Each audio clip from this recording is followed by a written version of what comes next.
So welcome to Murder Hero. Today I'm going to speak about a solved murder and a survival that took place in a nature trail in Pennsylvania in the 80s for two lovers who are of the same sex, and that is Rebecca Wright and Claudia Brenner. Welcome to Murder Hero.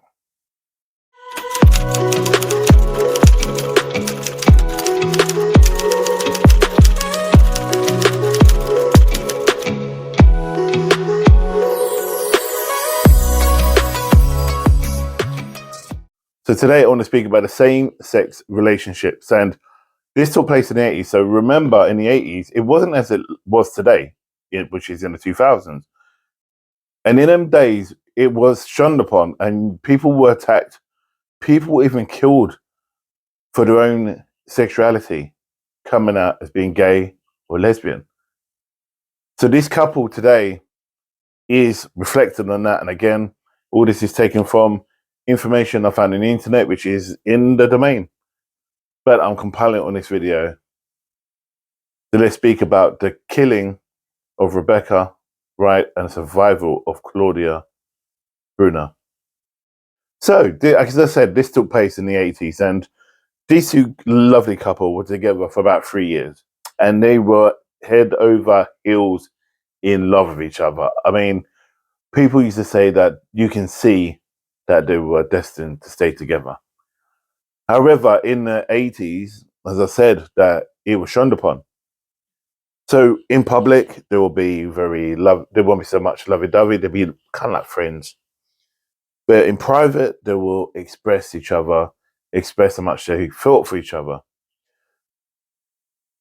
And this was okay, and I haven't seen much about how families took it, but later on you find out how Claudia's mum reacted to, obviously, the passing and the murder of Rebecca. So they both was attending Virginia University. It was a technical college, and Rebecca, I believe, at that time was 29 years old, and Claudia was 32 at the time of this case. And Rebecca was studying business, and Claudia was studying to be an architect. They both had obviously attended the same university, but they will get together and they'll go on these hiking holidays to be together in obviously the forest, and it's where they can be themselves.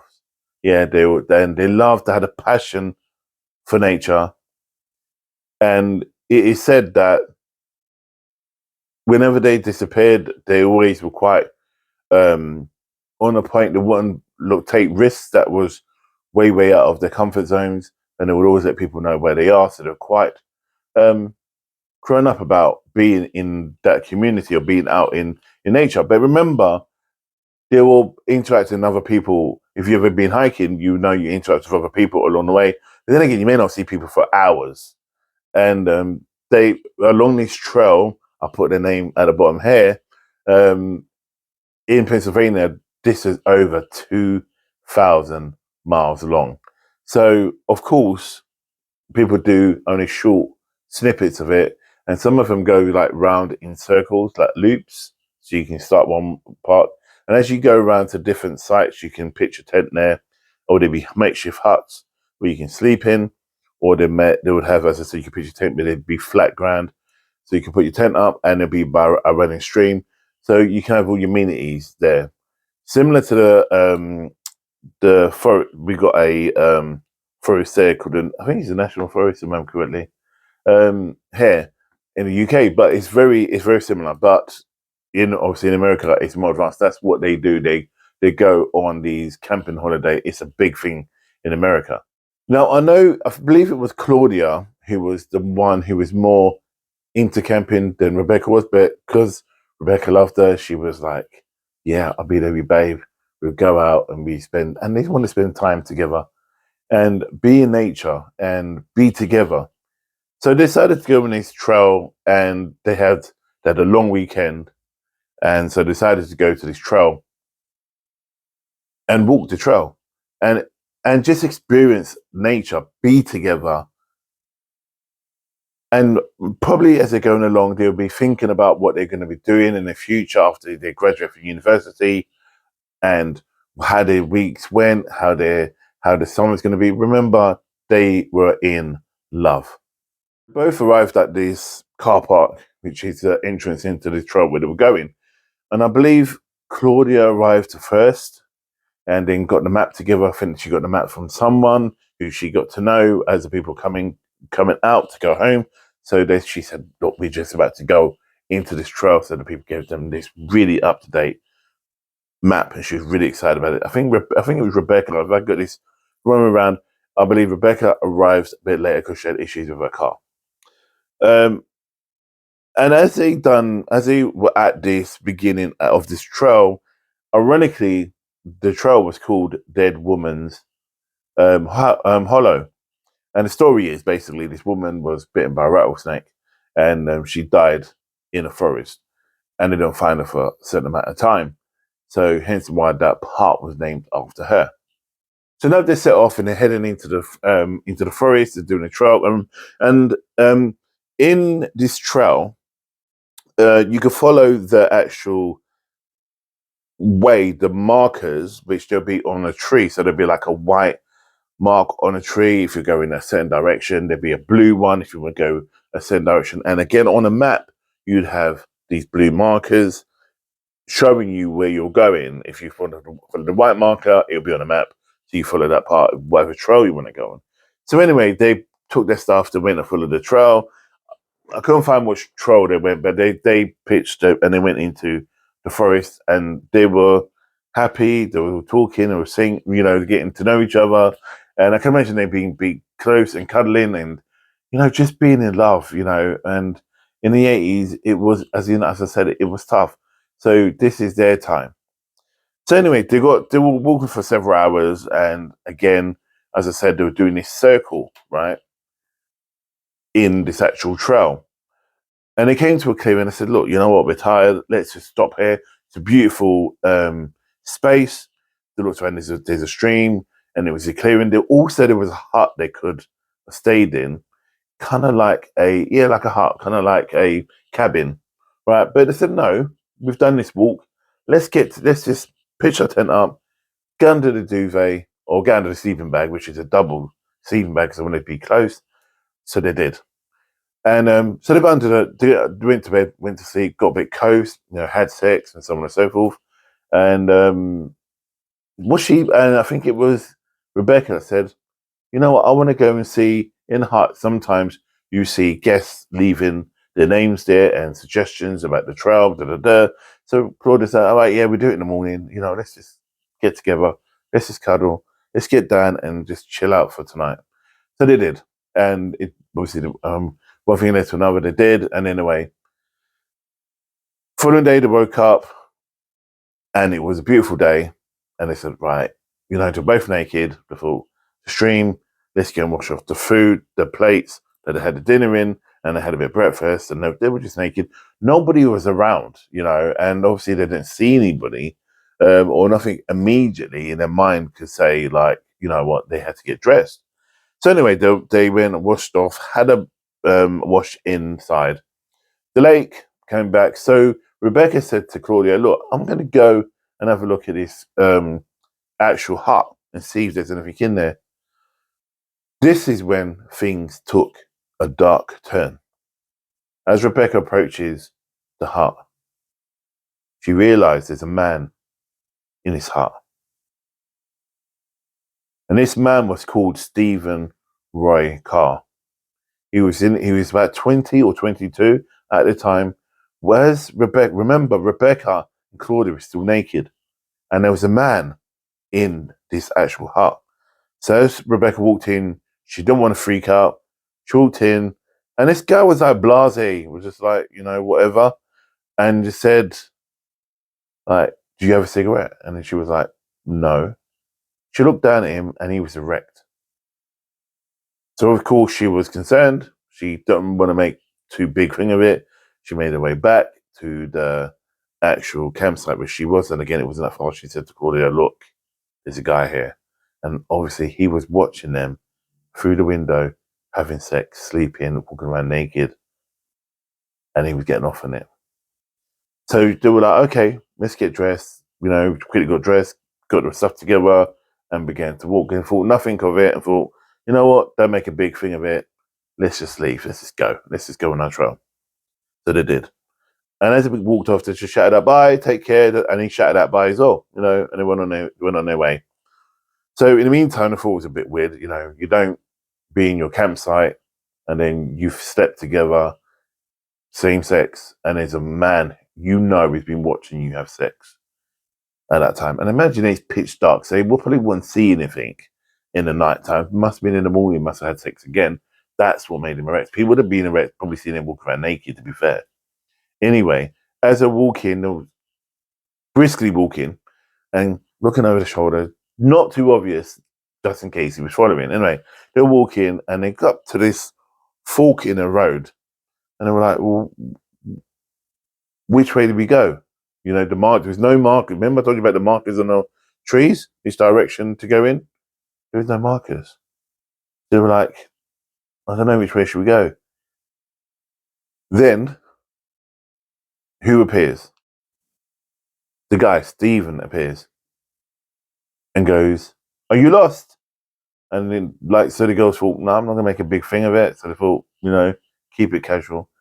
Well, yeah, I guess you are too. And like, there was a, yeah, no, and all the rest of it. So they kept it kind of low key, nothing over too dramatic, and just wanted to go like, if he going his way. But what they didn't notice about him this time, he was balancing a rifle on his shoulder. He's balancing a rifle on his shoulder. And this obviously alarmed him because there's two women and they were out in the middle of the forest. He's seen them naked. He's seen them have sex.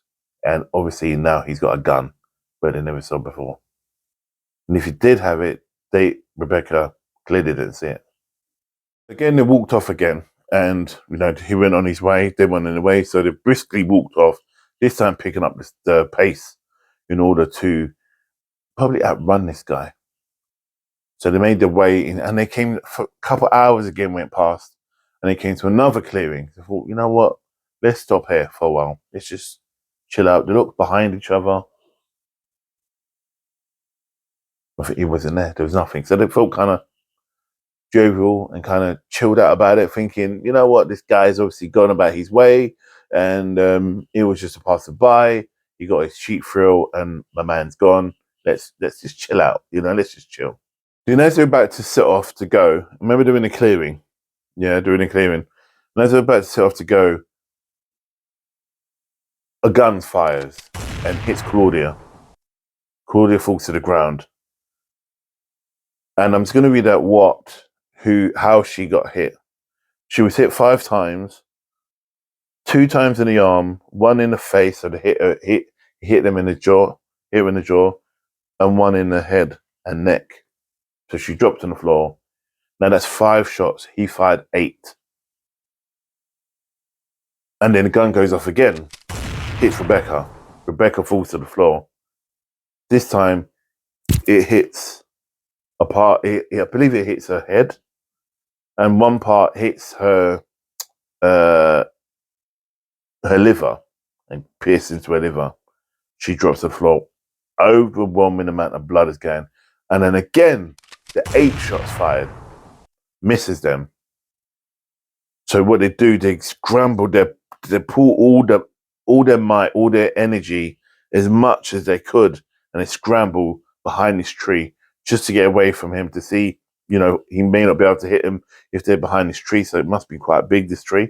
So they hid behind this tree and just stayed there. And in the meantime, there was no more shots fired. So they waited for a while. And in the meantime, you know what? Rebecca's bleeding. Rebecca's bleeding out big time. She's been hitting the liver. Claudia's is damaged. She's been hit 5 times, remember, but she's not in the worst way as Rebecca is. So Claudia goes, I need to do something about this ASAP and do something. So she thinks, I need to go back to the site where we were about to pitch up, which they got shot at. Ran back, picked up the big duvet to wrap her in it, and wrapped her up, kept her safe. And she is about to get dark, and she knows she needs to do something now while she's got the muster, the energy to do something. So she knows she has to leave the love of her life there. But it's been a good while now, and clearly this guy probably thinks they're dead and they're gone. So he's gone on his way, right? So because they never remember he never shot at them again, because even though she went back to get the duvet, they weren't shot at again. So to them, he's gone. So what happens now is that Claudia goes, I need to go, babe. I need to go and get help. I need to go and get somebody to help us. Remember, she had the map and she knew the surroundings. She knew the forest, and she knew how to read the forest. So she took off and she said, I'll be back. She took off. Remember, she shot in the face, shot 5 times, and she ran or hiked for 4 miles. 4 miles to find the road. She got to the road, it was now dark, and she had a torch and she had a map.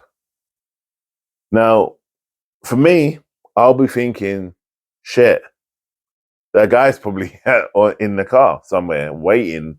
But then again, he's probably took off, right? I'll be thinking, you see these horror movies, they go and you're on a high road or you're on a road, and then you see the car and it's the same guy who shot you. But anyway, that wasn't a situation. She flagged down a car. She saw the lights coming. She flagged down a car. And she was waving to try and stop it down. People just sped past, right? You're probably thinking, what the fuck? So, think about it. If you're driving in the middle of the night in through a forest and you see a young woman, and she's poured with blood, are you going to stop? As wrong as it right at that time, a lot of these gangs do stuff like that to try and coax you in, and then they do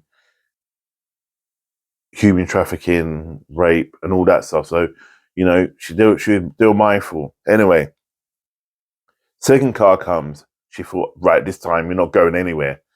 So she stands in the middle of the road and she's like waving, doing a circle with a torch. So these people just stop, and it was two teenagers. Two teenagers stopped. They were out on the drive. So she's trying to spill out all these things. Remember, her face is gargling. Her face is, she's been shot in the face, and they're trying to explain what happened to her. So if she dies, she knows Rebecca would be helped if anything happens to her. So she spit out as much as she can, the words she needs to tell. So anyway, they speed to the sheriff's, get to the sheriff's. Sheriff is there. Sheriff gets his boys, they fly down and they run down to find Rebecca. And she refuses to leave. Rebecca refuses to go anywhere because she needs to be treated. The sheriff said, look, we'll take care of Rebecca. You need to get yourself sorted. You're no good if you're dead. So reluctantly, she went. So they managed to get her to the actual local hospital. Now, it was a small hospital. Now, they looked at her for their sister and said, we can't deal with you. We can't deal with something of this magnitude. Now, you think they probably would have, because, people are going to be maybe just shot. But this small hospital can deal with that. So they had to airlift her to a main hospital where they could actually treat her. So in the meantime, the sheriff and his boys are going into the forest looking for Rebecca. They know where she is, because Claudia is pretty up on this, and showed them on the map, and they managed to find her. However, when they got there, they approached the site where Claudia said Rebecca was sitting, still pouring with blood. They arrived there and they found that Rebecca passed away. And Claudia don't know now. So Claudia, in the meantime, is in hospital, and they've done an e-fit. She's done an e-fit for these people, the police, of this guy, while it's still fresh in her mind. So they managed to get at least a picture of what this man looked like. So it was still dark going back to the crime scene. It was still dark, and they didn't want to move Rebecca because it's an active crime scene. So they had to take it in shifts to keep an eye on her until light came. Anyway, light came. Rebecca's still there, and they came and take her away. And they obviously done the checks, analysed the local crime scene, but they found further on about 80 feet away in a slight clearing with there was like a gap in bushes. They found a little clearing. They found cases of a rifle. So this is where the shooter shot from. Stephen. So to take Rebecca back, she's now passed away, and they had to by that time, Claudia and Rebecca's family are around, and they have to break the news to Claudia that the love of her life is now being murdered and died. But she refuses to give up. As I said, she gave instructions of what he looks like and da da da. So they just canvassed everywhere.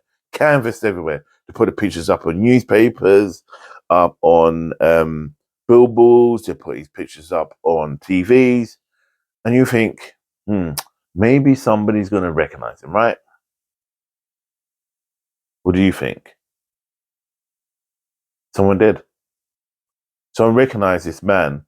This man was actually, as I said, 22-year-old Stephen Roy Carr. He, in fact, was the person that recognized him was a woman, and she said that he used to live his life in the forest and then come to visit her and her family, and he used to teach her son how to shoot, and he would come back in the forest and he would be all unkept, and he would have wash and shave and have dinner and blah blah blah and so on, and then he would go back into the forest again.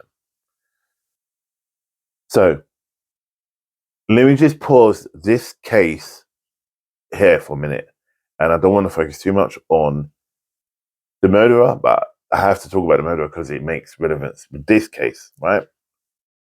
So Stephen Carr, this is called him. I won't go too deep into him, but basically, he was a bit of a loner.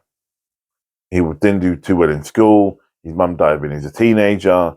He got into the wrong crowd, and then he was in petty crime. He was a part of a syndicate, going around causing crime, organized crime, robbing people. And then he decided to breaking and entering into a house and then robbing a house.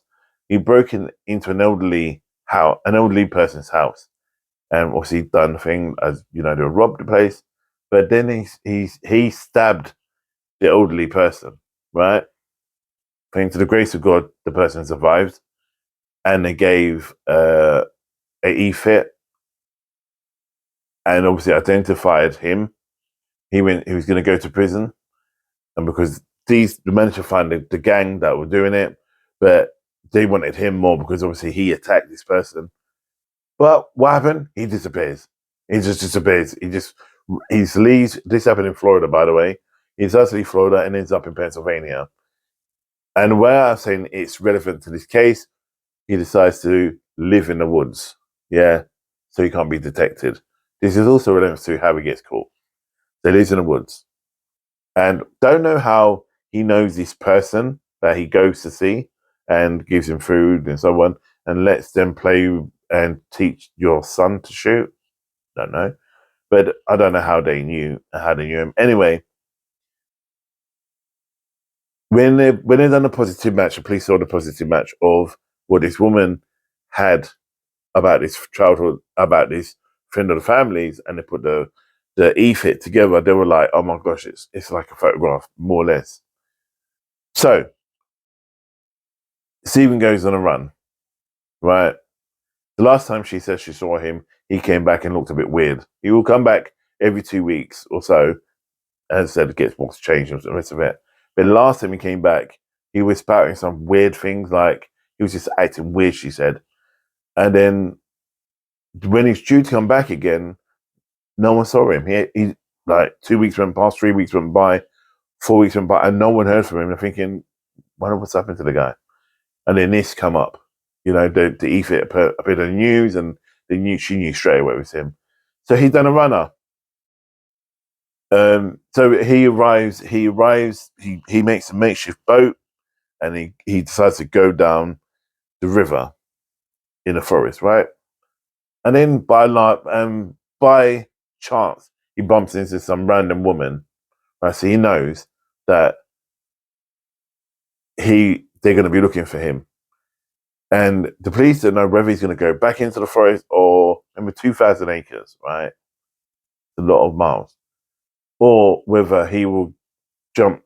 You know, he would jump. He would just leave the area or the town or someone. So they theorize that he will probably not go into the woods. He probably jump. You know, probably jump town or leave town. So that's why they put the e-fit out, and it was hit. And so why people recognize him. So that's also relevant. So later on, he just anyway. So going back to him again, he's on this raft, and he sees some woman who's like clearing something by the river, like washing stuff by the river. And she, obviously a lovely woman, says to him, "Are you okay?" And he looks a bit beat up, and she says, "No, no, no, I need help." Anyway, she pulls him in and pulls him aside, brings him back to the town or the little community they have. And I can't remember what the name of the community was in, but it's like the Mormons, where they don't have no TVs, they don't have no cars, it's all horseback. So he thought he struck gold. Nobody's going to know who he is because nobody watches TV. So he thinks. Anyway, they don't watch TV. There's no TVs there, so they basically said to him, "Are you going to go and do it? Are you going to do good when you're here, or are you going to do bad?" He said, "I'm here to do harm. I could have done harm way back when, but I'm here. I want to stay and be part of the community." Of course, he's like landed on his feet, and he's in an area where no one's going to come and trouble them because it's a community and they ain't going to be troubled um, by the outside world, and they don't have TV, so they're not going to recognize the guy. So anyway, what happened was they went out and they went to the local town. They were going to church, and as they went into church, there was a guy who was in the congregation recognized him. Now, remember I said they don't have TVs. This guy was actually watching telly without telling the elders, so that's where he saw his picture. So he went and told the elders, "Look, I'm confessing my sins, but we got a killer amongst our midst." Um, so they contacted the police. The police came, but they couldn't go and raid the actual community because obviously it's for respect and so on. So what they told him, what the police told, what the people who were looking after Stephen said to the police is like, at this time he's going to this field to tend to the cows. If you're smart enough, you'll be there ready and waiting for him, blah, blah, blah. So they did. And they found him. And they arrested him. He didn't pop a fight. They just arrested the guy. So now he's in custody. They bring him back to the police station. And this guy wasn't having it. Honestly. He said, no, no. Actually, before I go, I'm jumping ahead here. When they arrested him, he thought they arrested him because of the stabbing of the woman in the other. Remember, he jumped town. So he thinks that the people are dead, that these two girls are dead. But he had no clue that he thinks they arrested him because of the charge that he post bail, he jumped bail. So they told him that, and that's why they arrested him. So then they started asking him, "You know what have you been doing since then?" So he's going on and on about blah blah blah, that he moved town and then he lives here, he lives in the forest, and then he's had friends and so on. So they said, right, and then he turned and says, "Oh, which he gave this to them voluntarily." He said to them, "Oh, when I was in the forest, someone stole my gun." They were like, "Oh, is it?" So then they knew he was up to something, right? He kind of practically admitted they knew it was him. So they said, "Oh," and he goes, "Oh, okay." So then he goes, "Yeah, someone stole my gun." So obviously that eradicate him. So if they did find out about the killing or the girls being dead, Rebecca and Claudia being dead, he won't be tied to him because he would say someone stole his gun, so it's not him, right? the police are not stupid. He goes, because we found, so the police said to him, we found cases, gun cases or bullet cases from your gun.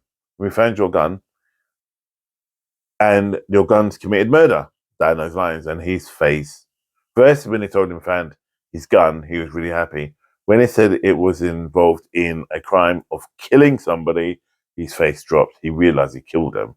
He realized they knew they killed him.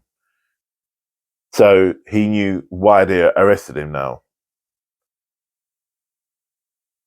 So when they told him, he, again, no guilty. No, no guilty. It wasn't me. It wasn't me. Who is he thinks he's Shaggy? Wasn't me. You know? So they weren't having none of this. So he went to trial. He went to trial. So, I mean, it was really flimsy, this guy, what this guy had. I mean, he's pretty much got caught with a smoking gun, really, to be fair. Do you know what I mean? Everyone's kind of ratted on him. And whatever he did have is like, he's kind of told them. So what his defense was saying about him was that when he was when his mum died, that he was still not right. But when he was in prison, that he was raped, obviously by another man. So when he saw them two having sex in the forest, he was disgusted and he just lost it, and so he decided to punish him. Yeah, but you had a hard on. So that can't be the case, could it? So anyway, the police weren't having it. So he was tried for obviously murder, first degree murder, and a couple other misdemeanor stuff. The murder was for Rebecca, and then Claudia was about attempted murder, battery, possession of a firearm, and other bits and pieces. But he done a plea deal, so I think if he was going for murder, he would get he would get execution, end of life. Excuse me. So he decided to do a plea bargain. So Claudia's accusations, or Claudia's situation, or what she would be prosecuted for her, would then be quashed or not be brought into the courtroom. But Rebecca's one would be, because it's first degree murder, so we get life imprisonment in prison without parole. So Claudia was like, you know what the fuck? Let the guy just, get arrested and just put him away. So she did. So I believe it was about 20 years later, I think 2010, if I remember correctly, it come up again. The trial come up again, and he had to kind of like be trialed, because at that time he was young. And then when they looked at it, there was something with his case. But basically, when they did look at it, and it was 65 years he was going to get, or whether how long it's going to be, he got even more on top of it, because he's going to trial, and he would never get out of prison for the crime for killing Rebecca and attempted murder of Claudia. So now, the good news is, obviously, Rebecca's passed away. Claudia has released a book, and it's a book out. I don't know if it's still in circulation, but this is remember in the 80s. And she's campaigning for gay rights, and also she was a big part in this whole movement about being accepted for your sexuality. So there you go. That's my case. That's the case. I find this really interesting because it's a murder, but it's also a survivor. And I wanted to share that with you, because out of darkness always comes light. And I hate saying I hope you enjoy the case, but you know what I mean. And if you do, don't forget to like, share, and subscribe, because I'm going to try and put out content each week. And I'm really getting into doing true crime again. And I know I haven't been doing it for a while, but I'm back. And I'm going to bring some interesting cases. I'm going to try and do more unsolved cases. This is a solved case. I'm going to try and do some unsolved cases and see if we can try and bring some people to justice. So there you go. Stay blessed, stay safe, and on this beautiful hot day, which is 32 still, 32 Celsius, I'm going to bid you good night. And remember, crimes like this don't always happen, but always be vigilant. And hey, let's be careful out there. God bless.